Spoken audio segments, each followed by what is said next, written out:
मेरा कोई ड्रीम नहीं है, मुझे कोई लेगेसी नहीं बनानी। मेरा ऐसा कोई एम्बिशन ही नहीं है कि मेरी शादी हो, मुझे बच्चा पैदा करना है। लड़का चाहिए, लड़की चाहिए, मुझे इतना प्रेशर नहीं लेना। मैं अकेले रहना चाहता हूं। अपने करियर के सबसे डाउन फेज में खड़े हुए अक्षय खन्ना ने फरवरी 2011 में यह बात कही थी। उनके एक के बाद एक 11 फिल्में फ्लॉप हो चुकी थी। उनके सिर के बाल जा चुके थे। लीड रोल तो दूर, उन्हें कोई साइड रोल तक ऑफर नहीं हो रहा था। और फिर अचानक अक्षय खन्ना गायब हो गए। दिल चाहता है कि सिड से धुरंधर के चिलिंग विलेन रहमान डकैत तक अक्षय खन्ना की एक्टिंग ट्राइजेक्टरी अनप्रेडिक्टेबल रही है। प्योर नेपो किड की तरह उनका बॉलीवुड में डेब्यू हुआ था। पापा के पैसों से बनी एक फिल्म में बॉर्डर से सक्सेस मिली, फिर एक के बाद एक कई रोमांटिक फिल्में की, लेकिन सब के सब फ्लॉप ही रही। ऐश्वर्या राय के साथ आई ताल या फिर फरहान अख्तर की दिल चाहता है में अक्षय ने यह तो साबित कर दिया कि एक्टिंग उन्हें बखूबी आती है, लेकिन सक्सेस उन्हें दिलाई उनकी कॉमिक टाइमिंग ने। हंगामा के जीतू वीडियोकॉन ने या फिर अंगार चंद के सबसे छोटे बेटे जय ने। लगा कि अब गाड़ी चल पड़ेगी, रेस से थोड़ा धक्का भी मिला, लेकिन फ्लॉप का सिलसिला खत्म नहीं हुआ। 2012 में अक्षय के अचानक गायब हो जाने से पहले वो लगातार 11 फ्लॉप फिल्में दे चुके थे। 5 साल तक अक्षय लॉस्ट रहे। 2016 में आई वरुण धवन और जॉन अब्राहम की फुली कमर्शियल फिल्म डिशुम में अक्षय की वापसी हुई, एक छोटे लेकिन बहुत ही पावरफुल रोल के साथ। पूछा गया इतने सालों से कहां गायब थे, तो अक्षय ने जो जवाब दिया उससे उनके मिस्टीरियस कैरेक्टर पर और सवाल उठने लगे। हर इंटरव्यू में एक अलग कारण, लेकिन अपनी दूसरी पारी में अक्षय ने ऐसी ऐसी फिल्में साइन की जिन्हें देखकर ऑडियंस ने एक ही बात कही, अक्षय का बॉलीवुड ने अब तक सही इस्तेमाल किया ही नहीं था। 2017 में आई मॉम हो, 2018 में आई सस्पेंस थ्रिलर इत्तेफाक हो, या फिर 2019 में आई कोर्ट रूम ड्रामा सेक्शन 375 हो, अक्षय खन्ना मानो टॉक ऑफ द इंडस्ट्री हो गए थे। दृश्यम 2 में अक्षय ने ऐसा विलन निभाया कि अजय देवगन से ज्यादा अक्षय के एक्टिंग की बात हो रही थी। लेकिन असल सेंसेशन फैलाया 2025 में आई छावा ने। औरंगजेब का कैरेक्टर, लुक्स, डायलॉग्स देखकर ऑडियंस को खुशी से ज्यादा रिग्रेट फील हुआ। कहा कि हमने इतने पावरफुल जेम की कदर ही नहीं की। और अब आई है धुरंधर। अरेबिक सॉन्ग पर ब्लैक अटायर में थिरकते अक्षय एक अनबिलीवेबल कैरेक्टर बन गए हैं। ऑरा इतना बड़ा हो गया है कि रणवीर सिंह जैसे एनर्जेटिक एक्टर या फिर संजय दत्त जैसी प्रेजेंस तक ओवरलैप हो गई है। अक्षय खन्ना के पूरे करियर में शायद ये पहली बार है जब कोई इतनी बड़ी फिल्म लोग सिर्फ इसलिए देखने जा रहे हैं ताकि वो अक्षय खन्ना के कैरेक्टर को देख सकें। हेलो, मैं हिमांशु हूं और आप देख रहे हैं खबर गांव। इस वीडियो में बात the aura man Akshay Khanna के कमबैक की, उनके मिस्टीरियस डिसअपीयरेंस की और एक अनप्रेडिक्टेबल कमबैक की। कहा जाता है कि 70s में अगर कोई अमिताभ बच्चन के सामने खड़ा हो सकता था तो वो थे Vinod Khanna. Looks, physics, personality, appearance मिला जुलाकर उन्हें 2 नाम से पुकारा जाता था, सेक्स गॉड या सेक्सी सन्यासी। 1975 में विनोद खन्ना के घर पैदा हुआ उनका दूसरा बेटा, नाम रखा गया अक्षय। फरवरी 2011 में अनुराधा प्रसाद के साथ एक इंटरव्यू में अक्षय खन्ना ने कहा था कि बचपन में मुझे एक बात पता थी, मैं एक्टर जरूर बनूंगा। लेकिन अक्षय जब 19 साल के हुए तब उन्होंने अपनी एक्टिंग एम्बिशंस के बारे में विनोद खन्ना से पहली बार बात की। हालांकि विनोद इससे कुछ ज्यादा खुश नहीं हुए थे, लेकिन 1997 में विनोद ने अक्षय को लॉन्च किया, ठीक वैसा ही लॉन्च जो उस वक्त या अब कई नेपो किड्स को मिला करता है। 1997 में आई अक्षय की पहली फिल्म हिमालयन पुत्र, जो विनोद खन्ना ने सिर्फ प्रोड्यूस ही नहीं किया था बल्कि उसका म्यूजिक, स्क्रिप्टिंग, कास्टिंग सब कुछ विनोद खन्ना ने खुद मैनेज किया। बकायदा फीमेल लीड के लिए लंदन में 1 महीने तक ऑडिशन चलाया गया। मेन स्ट्रीम हाइप मिले इसलिए खुद विनोद खन्ना ने भी इस मूवी में अक्षय के बाप का कैरेक्टर प्ले किया, लेकिन मूवी फ्लॉप हो गई।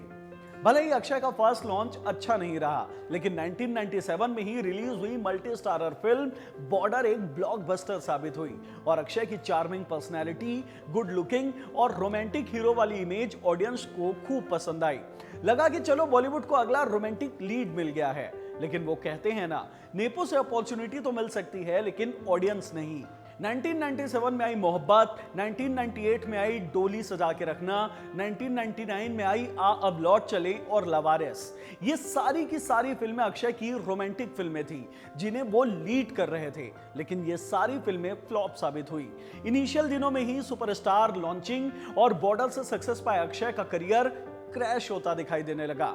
लेकिन 1999 में आई ताल से अक्षय ऑडियंस का ध्यान अपनी ओर खींचने में कामयाब रहे।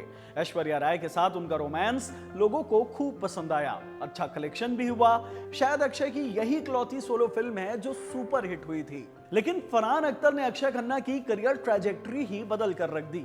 2001 में आई दिल चाहता है में अक्षय का किरदार सिड बिल्कुल ही अलग जॉनर का एक्टर था जिसे अक्षय ने बखूबी निभाया था। इतना कि वो मूवी के लीड हीरो नहीं थे, लेकिन वो ऑडियंस के फेवरेट कैरेक्टर बनने में कामयाब रहे। फरहान ने कहा था कि सिड का रोल अक्षय खन्ना से बेहतर और कोई नहीं कर सकता था। 2003 में आई प्रियदर्शन की हंगामा हो या 2004 में आई हलचल हो, अक्षय की comic timing, facial expression, on spot dialogue delivery ने उन्हें बॉक्स ऑफिस में सक्सेस दिलाई। ये फिल्में इतनी शानदार थी कि अब इन फिल्मों को कल्ट क्लासिक कहा जाता है। यहां तक तो आपको थोड़ा थोड़ा समझ में आ गया होगा कि अक्षय खन्ना का करियर प्रोजेक्टाइल काफी इंटरेस्टिंग रहा। पहले सुपरस्टार वाली लॉन्चिंग मिली, फिर लवर बॉय वाली इमेज पाई, लेकिन वो फ्लॉप भी हो गई। हंगामा और हलचल जैसी फिल्मों ने उन्हें लवर बॉय वाली इमेज से बाहर निकाला, कॉमिक जॉनर दिया, मानो वो अपने प्रोफेशनल करियर की पीक पर जा रहे हैं, लेकिन ऐसा नहीं था। अक्षय खन्ना एक चीज से सफर कर रहे थे जो उनके करियर के लिए सबसे बड़ा सेटबैक साबित होने वाला था, हेयर फॉल। साफ दिखाई दे रहा था कि अक्षय खन्ना के बाल जा रहे हैं। हर फिल्म के साथ वो और ज्यादा विजिबल होता जा रहा था और शायद इसी के साथ उनका कॉन्फिडेंस भी कम हो रहा था। midday.com के साथ बातचीत में अक्षय ने कहा था कि मेरे लिए वो ऐसा था जैसे किसी पियानिस्ट से उसकी उंगलियां छिन जाना। अर्ली 2000 में एक मेन स्ट्रीम बॉलीवुड एक्टर का बाल्ड हो जाना बिल्कुल ही नॉट एक्सेप्टेबल था, स्पेशली रोमांस के जॉनर में। आज जब अक्षय खन्ना का कमबैक हो गया है, लोग उनकी एक्टिंग को पसंद कर रहे हैं, तब सबसे ज्यादा ब्लेम किया जा रहा है बॉलीवुड को, जहां डायरेक्टर, राइटर, प्रोड्यूसर्स ने उनके टैलेंट को पहचाना नहीं, उन्हें अच्छी स्क्रिप्ट नहीं मिली। लेकिन अक्षय के गिरते करियर ग्राफ के जिम्मेदार वो खुद भी थे। ऐसा नहीं था कि बाल कम होने के कारण उन्हें फिल्में नहीं दी गई। 2006 में आई 36 चाइना टाउन, शादी से पहले और आपके खातिर। 2007 में आई नकाब, 2008 में आई रेस और मेरे बाप पहले आप, 2009 में आई शॉर्टकट, 2010 में आई आक्रोश और नो प्रॉब्लम। यानी हलचल के बाद अक्षय खन्ना की हर साल फिल्में आती रही, किसी किसी साल 2-3 फिल्में तक आई, लेकिन इनमें से किसी फिल्म को अक्षय खन्ना के कारण सक्सेस नहीं मिला। 36 चाइना टाउन का क्रेडिट शाहिद और करीना को गया, रेस का क्रेडिट सैफ को मिला और आक्रोश का क्रेडिट अजय देवगन को। ऐसा नहीं था कि इन सभी फिल्मों में अक्षय खन्ना की एक्टिंग खराब थी, दिक्कत थी उनके फिल्म की चॉइस में। अच्छे रोल उन्हें उनके बाल्डनेस के कारण मिल ही नहीं रहे थे, और जो हलचल या हंगामा की वजह से कॉमिक टाइमिंग वाली पहचान मिली थी, उसके बाद सैडली कोई अच्छी कॉमेडी स्क्रिप्ट भी उनके हाथ ही नहीं लगी। 2007 में आई गांधी माई फादर। इसमें अक्षय ने गांधी के बेटे हीरालाल गांधी का रोल प्ले किया, जिसकी क्रिटिकली खूब तारीफ हुई। 2008 के जी सिने अवार्ड में इस फिल्म को best critic award for best feature film भी मिला, लेकिन यह फिल्म बॉक्स ऑफिस में फ्लॉप साबित हुई। ऐसा ही हुआ 2010 में आई 30 मार खां के साथ। ऑडियंस और क्रिटिक को अक्षय का ऑस्कर ऑब्सेस्ड आतिश कपूर का रोल पसंद तो आया, लेकिन यह फिल्म भी कमर्शियली फ्लॉप रही। इसके बाद अक्षय ने गली गली चोर है और दिल्ली सफारी नाम की 2 और फिल्में की, लेकिन ये दोनों भी पिट गई। यानी इतने सारे एक्सपेरिमेंट करने के बाद भी उनके हाथ क्या लगा? 11 फ्लॉप फिल्में, जिनका पूरा का पूरा बोझ उन्हीं के सिर मढ़ दिया गया। और फिर 2012 में अक्षय अचानक गायब हो गए। 2007 में अक्षय खन्ना के पास एक शानदार मूवी आने वाली थी, एक ऐसी मूवी जो उनके 3 साल के गिर रहे करियर को दोबारा पीक पर ले जाती, लेकिन किस्मत की बात कहें या कुछ और, वो अक्षय तक पहुंची ही नहीं। लल्लन टॉप को दिए इंटरव्यू में आमिर खान ने बताया था कि डायरेक्टर अमोल गुप्ते अपनी फिल्म तारे जमी पर के लिए अक्षय खन्ना को लीड लेना चाहते थे। इसके लिए अमोल ने पहले आमिर से बात की, कहा कि अक्षय से बात कर लो। आमिर ने स्क्रिप्ट के बारे में पूछा और कहा कि पहले मुझे बता दो ताकि उसे मैं कुछ समझा पाऊं। वो स्क्रिप्ट आमिर को खूब पसंद आई और आमिर ने इसमें काम करने के लिए अमोल को मना लिया। ये फिल्म आमिर के करियर की सबसे हिट फिल्म साबित हुई, जिसने आमिर के पूरे करियर ट्रैजेक्टरी को ही बदल दिया था। इस मूवी ने उन्हें सीरियस मूवी करने वाले एक सीरियस एक्टर की पहचान दिलाई। तारे जमी पर एक ऐसी मूवी थी जहां लुक्स मैटर ही नहीं करता था, पूरा काम एक्टिंग स्किल्स का था, जिसके लिए अक्षय खन्ना जाने जाते हैं। अक्षय खन्ना को अगर ये मूवी मिल जाती तो उसी वक्त स्टेबलाइज हो सकते थे वो, लेकिन ऐसा हुआ ही नहीं। अक्षय खन्ना का करियर सबसे मिस हैंडल्ड करियर रहा है। टैलेंट है, एक्टिंग है, एक वक्त में मेन स्ट्रीम लीडिंग मैन भी थे, लेकिन ऐसा क्या हुआ कि उनका करियर में इतना डाउनफॉल आ गया कि उन्हें एक वक्त में इंडस्ट्री से गायब ही होना पड़ा। 2005 आते आते अक्षय के पास जो लीडिंग चार्मिंग मैन वाला चार्म था वो लगभग खत्म हो चुका था। बेशक इसमें हेयर फॉल के रोल को भी साइडलाइन नहीं किया जा सकता। अक्षय अपनी बाल्डनेस की वजह से अचानक अपनी उम्र से ज्यादा लगने लगे थे। शाहिद कपूर, ऋतिक रोशन, जॉन अब्राहम, रणबीर कपूर ऐसे यंग एक्टर्स इन्हें रिप्लेस करने लगे थे। अक्षय ना तो शाहरुख से compete कर पा रहे थे, ना वो रणबीर, शाहिद, ऋतिक की तरह यंग फेस थे। हंगामा, हलचल जैसी फिल्मों से भले ही अक्षय ने अपनी कॉमिक टाइमिंग या फिर एक्टिंग स्किल्स प्रूव कर दी थी, लेकिन 2005 के बाद प्रियदर्शन की कुछ ही स्क्रिप्ट को छोड़ दिया जाए तो अच्छी कॉमिक फिल्में आई ही नहीं। जो अक्षय के हाथ लगी उसे लोगों ने फूहड़ कहा। अक्षय खन्ना ने भी इस डाउनफॉल में कोई कसर नहीं छोड़ा। उनके ऊपर अल्कोहलिक होने का आरोप लगा, सेट पर लेट आने का या फिर अचानक शूटिंग कैंसिल कर देने जैसे मीडिया रिपोर्ट सामने आए, जिस पर अक्षय ने कभी सफाई नहीं दी। भले ही ये सभी चीजें र्यूमर हो, लेकिन इन रिपोर्ट्स ने अक्षय खन्ना की इमेज पर कुछ न कुछ असर तो जरूर डाला। अक्षय खन्ना आज भी मीडिया से दूरी बनाकर रखते हैं और सोशल मीडिया पर उनकी प्रेजेंस लगभग 0 है। 2007 में तारे जमी पर शायद आखिरी बार था जब अक्षय खन्ना को किसी मूवी में लीड की तरह देखा जा रहा था। उसके बाद अक्षय साइड रोल की ओर जाने लगे, उन्हें अच्छी स्क्रिप्ट ऑफर होनी ही बंद हो गई। 2007 में गांधी माई फादर के लिए अवार्ड तो मिला, लेकिन पहचान नहीं मिली। ये लॉस सिर्फ अक्षय का नहीं था, बल्कि सिनेमा लवर्स का भी था, जिसका उन्हें अब एहसास हो रहा है। 2012 में अचानक गायब होने के बाद अक्षय सीधे 2016 में दिखे, जब वरुण धवन और जॉन अब्राहम स्टारर एक बॉलीवुड की फुली कमर्शियल फिल्म ढिशूम रिलीज हुई, जिसमें अक्षय का कैरेक्टर छोटा था लेकिन काफी इंपैक्टफुल था। अक्षय की अपीयरेंस बदल चुकी थी, बॉल्ड और मैस्कुलर लुक। लोगों को अक्षय का कैरेक्टर खूब पसंद आया। मूवी अच्छी भी चली, लेकिन लोगों को एक चीज अटपटी लगी, वो था उनके 5 साल तक गायब रहने का कारण। ढिशूम के प्रेस कॉन्फ्रेंस में जब अक्षय से पूछा गया कि 5 साल कहां थे, तब अक्षय ने मुस्कुराते हुए कहा था कि सीरियस पर्सनल रीजन की वजह से ब्रेक ले लिया था। ये बात 2016 की है।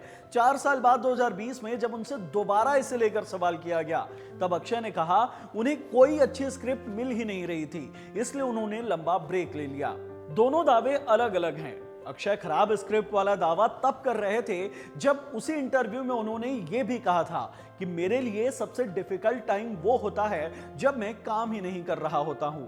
यानी एक और अक्षय अपने आप को वर्कोहॉलिक, एक्टिंग ऑब्सेस्ड बता रहे थे, दूसरी तरफ वो दावा कर रहे थे कि वो 5 साल तक एक्टिंग से सिर्फ इसलिए दूर रहे क्योंकि अच्छी स्क्रिप्ट नहीं मिल रही थी। लेकिन लोगों का ध्यान इस पर नहीं गया, क्योंकि अक्षय एक के बाद एक ऐसी फिल्में करने लगे, ऐसे ऐसे कमाल के परफॉर्मेंस देने लगे, जिन्हें देखकर लगा कि अक्षय खन्ना का असली पीक तो अभी देखना बाकी है। हमने ढिशूम में देखा है अक्षय खन्ना के पास एक बढ़िया एक्शन हीरो की पर्सनैलिटी है, लेकिन बॉलीवुड इसे कैश ही नहीं कर पाई। जिस वक्त अक्षय खन्ना को अच्छी फिल्में मिलना बंद हो गई थी, जिसमें एक कारण उनके बाल्डनेस को भी बताया जा रहा था, उसी वक्त हॉलीवुड में Dwayne Johnson, Jason Statham, Vin Diesel जैसे bold action hero superstar role कर रहे थे। अक्षय खन्ना खुद भी इस बात को एक्सेप्ट करते हैं, उन्हें एक्शन हीरो का काम मिलना चाहिए था। midday.com को दिए इंटरव्यू में अक्षय खन्ना ने कहा था कि मुझे बहुत ही कम एक्शन मूवी ऑफर की गई थी। मैं आज भी अपने प्रोड्यूसर्स को कहता हूं कि मैं अब भी एक्शन फिल्में करना चाहता हूं। इतने स्ट्रगल और ट्रेजेक्टरी चेंज होने के बाद अक्षय खन्ना ने वो करके दिखाया जो शायद ही बॉलीवुड में किसी और ने करके दिखाया है, कमबैक। हालांकि लॉर्ड बॉबी एक एक्सेप्शन है। 5 साल का करियर ब्रेक किसी भी एक्टर के करियर के लिए एंडिंग साबित हो सकता है, लेकिन अक्षय खन्ना के लिए ये फायदेमंद साबित हुआ। 5 साल बाद लौटे अक्षय खन्ना की पुरानी पर्सनैलिटी लोग करीब करीब भुला चुके थे। मार्केट में बिल्कुल नई ऑडियंस की एक बड़ी खेप आ चुकी थी और उन्होंने क्या देखा? 2016 में वरुण और जॉन के सामने अक्षय का एक छोटा लेकिन इंपैक्टफुल रोल, जिसमें अक्षय का cool headed, cold blooded cricket bookie का कैरेक्टर देखकर लोगों ने सिर्फ एक ही बात पूछी, इतने सालों से कहां थे। 2017 में श्रीदेवी और नवाजुद्दीन सिद्दीकी के साथ आई मॉम में अक्षय फिर से एक इंटेंस रोल में दिखे, जिसमें उनकी बाल्डनेस उनके कैरेक्टर को और इंप्रूव करते दिखाई दे रही थी। साइलेंटली अक्षय अपनी जगह बनाना शुरू कर चुके थे। ऑडियंस का प्यार और क्रिटिक की तारीफ के अलावा अक्षय को बॉक्स ऑफिस पर भी सक्सेस मिलने लगा था। डिशूम और मॉम दोनों ने 100 करोड़ से ऊपर की कमाई की थी। साल 2017 में आई सस्पेंस थ्रिलर इत्तेफाक में भी अक्षय का रोल काफी इंपैक्टफुल रहा। सोनाक्षी और सिद्धार्थ के बावजूद लोगों ने अक्षय को नोटिस किया और उन्हें एक नया नाम दिया, न्यू एज नवाजुद्दीन। इंटरनेट पर अक्षय की एक्टिंग, उनके इंपैक्ट को लेकर नैरेटिव चेंज होने लगा था। अब जब लगा कि कमबैक हो रहा है, तब 2019 में उनकी एक और मोस्ट इंटेंस और मोस्ट पावरफुल मूवी आई, सेक्शन 375, एक कोर्ट रूम ड्रामा, जिसमें अक्षय का कैरेक्टर एक ऐसे कैरेक्टर को डिफेंड कर रहा था जिसके ऊपर रेप का आरोप लगा है। अक्षय का यह कैरेक्टर नए ऑडियंस को खूब पसंद तो आया, लेकिन अक्षय के लिए नए ऑडियंस की एक पूरी वेव भी लेकर आया। 2022 में आई दृश्यम 2। अक्षय खन्ना ने मेन स्ट्रीम सुपरस्टार के सामने अपोजिट प्ले किया, पर फिल्म के ट्रेलर आने से फिल्म की रिलीज तक सबसे बड़ा टॉकिंग पॉइंट बने अक्षय खन्ना। और अब 3 साल बाद 2025 में छावा की सक्सेस के बाद अक्षय खन्ना अपने करियर के शायद सबसे पीक पर पहुंच चुके हैं। वो पीक जो शायद बॉर्डर, ताल, हंगामा, दिल चाहता है, हलचल जैसी फिल्मों के वक्त भी उन्हें कभी नहीं देखने को मिला। धुरंधर में कई सारे एक्टर्स हैं, लीड ही कर रहे रणवीर सिंह इतने एनर्जेटिक हैं कि उन्हें इग्नोर करना ऑलमोस्ट इम्पॉसिबल है। संजय दत्त का प्रेजेंस किसी के सामने नहीं छिपा है, लेकिन अक्षय खन्ना का ऑरा इतना बड़ा हो गया है कि इसके सामने वो सारे एक्टर छिपे हुए दिखाई दे रहे हैं। अक्षय खन्ना का डांस या फिर उनका विलन प्ले, लोगों को लग रहा है कि अक्षय खन्ना ने अपने पिछले सारे एक्टिंग पीक को सरपास कर दिया है। जैसे कि मैंने इस वीडियो की सबसे शुरू में बताया था, अकॉर्डिंग टू अक्षय खन्ना ये सब उन्हें कभी नहीं चाहिए था। वो बस अपने एक्टिंग का प्रेजेंस दिखाना चाह रहे थे, और अब हुआ भी यही। अगर आज अक्षय किसी फिल्म में है तो वो इस बात की क्रेडिबिलिटी बन चुकी है कि फिल्म अच्छी होगी, उसे देखा जा सकता है। आज अक्षय की जो भी कल्ट पर्सनैलिटी सामने आई है, वो सिर्फ उनके एक्टिंग स्किल्स की वजह से है, ना कि उनके लुक्स की वजह से या किसी दूसरे कमर्शियल प्रमोशन की वजह से। अक्षय खन्ना के इस कमबैक पर आपकी क्या राय है, हमें कमेंट बॉक्स में जरूर बताएं। इस वीडियो में इतना ही, धन्यवाद।